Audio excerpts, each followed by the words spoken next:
Hello everyone. Let's now take a look at the profile section. At the top, you will see your profile icon, company name, and account code. You can change your profile icon from the Edit Profile option.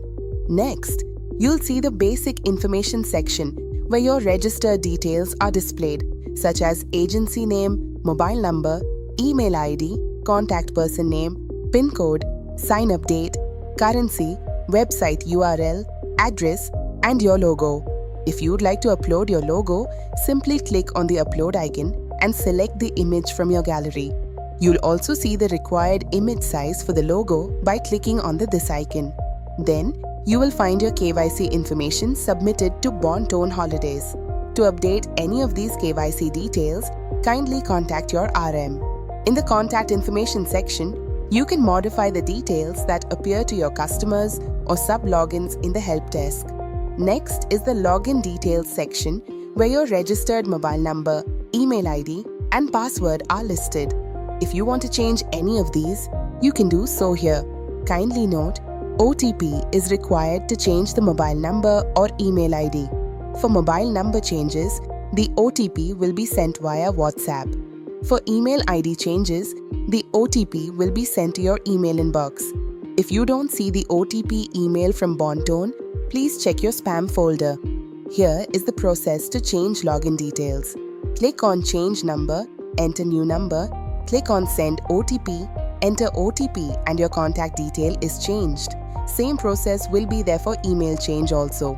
If you want to change your password, click on Change Password, enter your old password, then enter your new password and re-enter new password for re-verification and click on Continue. So your password is changed. Here, you can also set up two-factor authentication. 3 options are available. 1. Authenticator app. 2. SMS text message, which will coming soon. 3. WhatsApp message. Let's go through the procedure to enable two-factor authentication via Authenticator app. First, click on Enable. Enter your portal password and click Verify. A QR code will appear. Download the Google Authenticator app and scan the QR. You will receive a 6-digit code.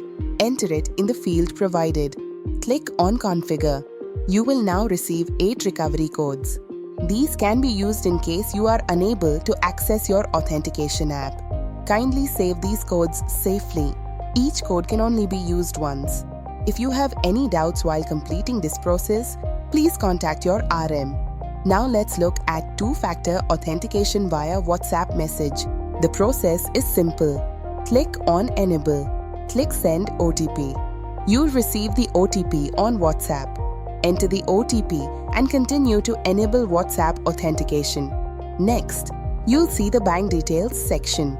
Click on Add and enter the following: bank name, account number, account type, currency, branch name, branch address, account holder name, IFSC code.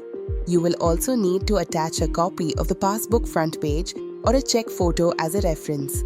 Kindly note, these bank details will be used for financial transactions such as withdrawals or sub-login offline wallet recharges.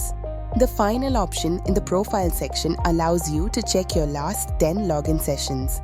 This feature helps you monitor the device IP addresses used to access your account. If you notice any suspicious activity, please change your password immediately and inform your RM. Thank you for watching this video on how to use the profile section. Let's move forward to the settings in the next video.